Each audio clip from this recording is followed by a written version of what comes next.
Hey guys, thanks for tuning into my channel. Today it's New Year's Day. We are riding Cox Hill. In the summertime you can ride the loop. In the winter time it's only the section that is downhill, so you have to just climb up and then climb back down. So the distance wise it was about 11 kilometers, and elevation was 675 meters. So it took us the whole trip was about 2 hours, and we rode pretty much hour and a half. And I had to use the boost mode the longest on this ride, because it was pretty steep climb. It was pretty hard. Even with the boost I felt like I was getting tired, and probably there was another reason behind it, because I stayed up for the New Year's Eve party, and I had probably just about 3 hours sleep. So that was the hardest thing. Otherwise probably I could do a lot better. But here it is. The trail, it's so much fun, especially when you're going downhill. But I took so many falls on this loop here, like almost 3-4 times. It was a soft landing, but again, the issue was my eyes were getting teary from the wind, and I gotta figure something out. I cannot wear goggles because I wear prescription glasses, so I'm gonna have to try something. Let's go, Grey.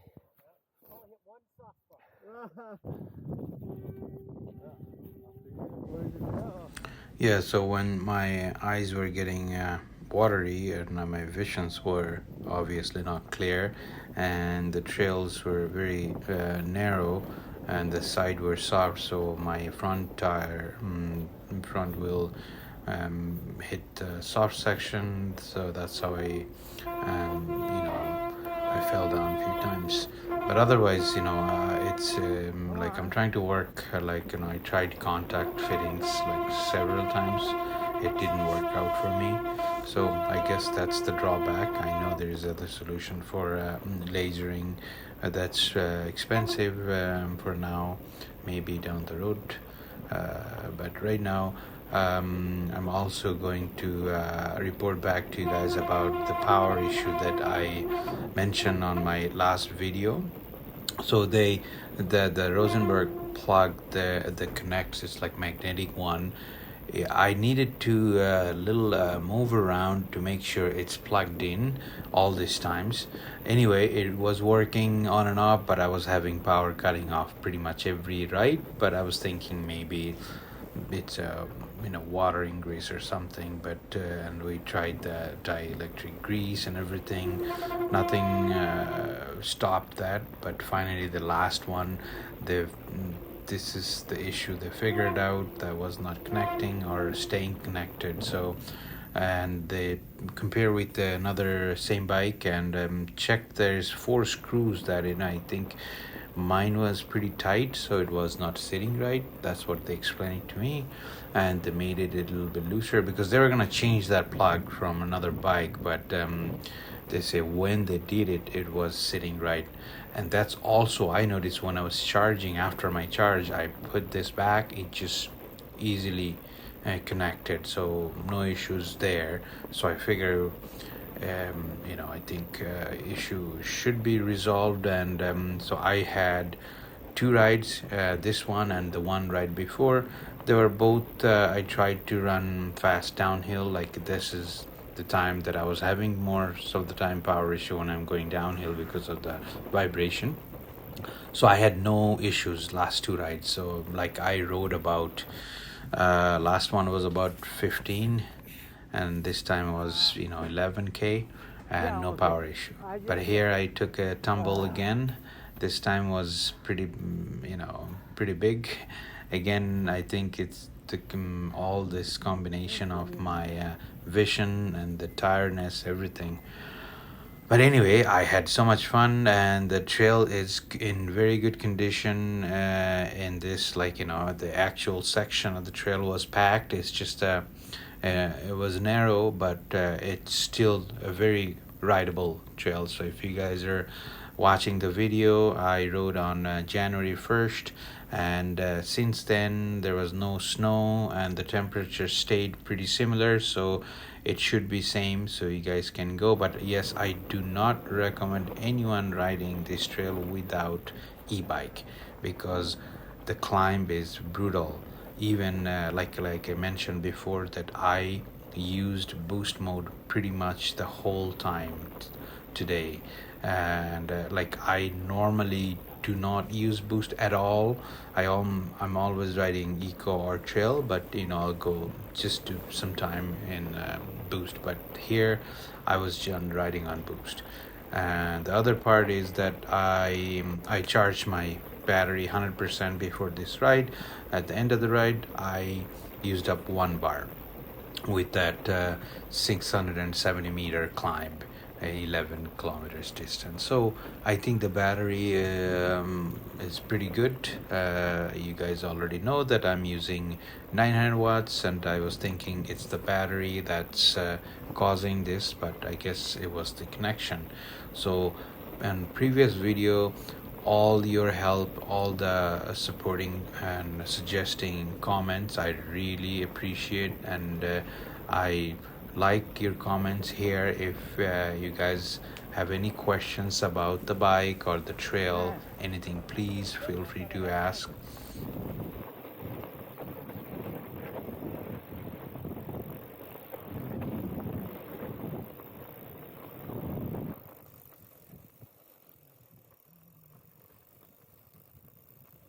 If you guys are watching my video for the first time, thank you, and whoever subscriber and watching it back again, thank you to them too.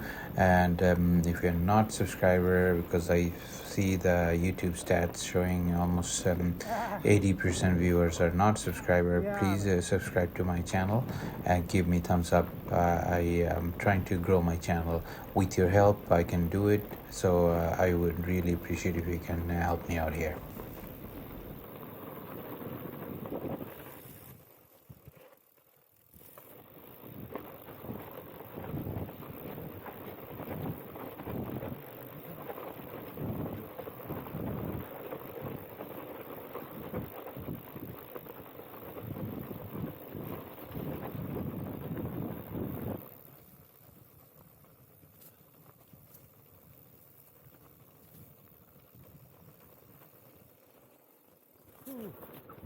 Oh.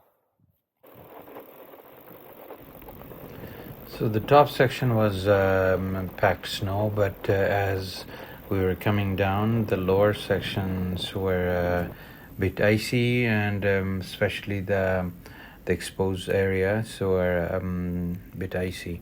So, and also in the summertime, it's very rooty and bumpy, so just cannot ride fast in these sections, especially from now on. There's a few switchbacks, and they're tough even for me in the summertime, but it is a lot smoother in the winter because they're pretty flat. But again, it was not flat.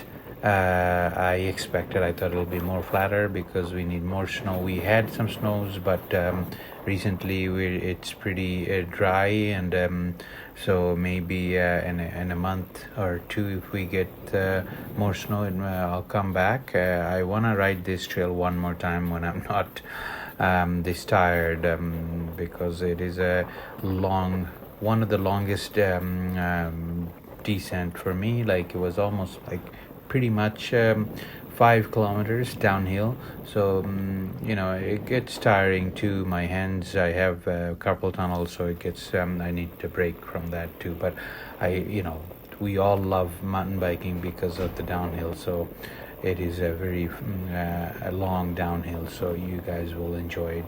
So if you guys have an e-bike, otherwise, summertime you can do irregular analog bike, but I wouldn't recommend anyone. I'm sure there's people can do it, but it is going to be very challenging without e-bike to climb up, and especially the climbing up, because it's like I mentioned, it was one of my the elevation was pretty high for me. Like yeah, this is something I wouldn't recommend anyone. And so this is the section I was saying it's icy a little bit, and also rooty and rocky, so we're just going a bit slow here, and it's also down steeper downhill sections. But overall, I had fun. This is my second time riding this trail. Once I rode last beginning of summer, so top sections I did the whole loop. Actually, that time it was 30k loop, but the top sections were still snowy, so I had lots of section I had to walk it. I think the best time to ride this trail in the summer, probably July, even towards the end of July, maybe August, July. But the winter time, it's perfect right now, and I might, like I mentioned, that I might come back again, do this trail one more time. And thanks for watching my videos, and please give me thumbs up. I will see you again. Keep riding. Bye bye.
Probably this was my longest boost mode.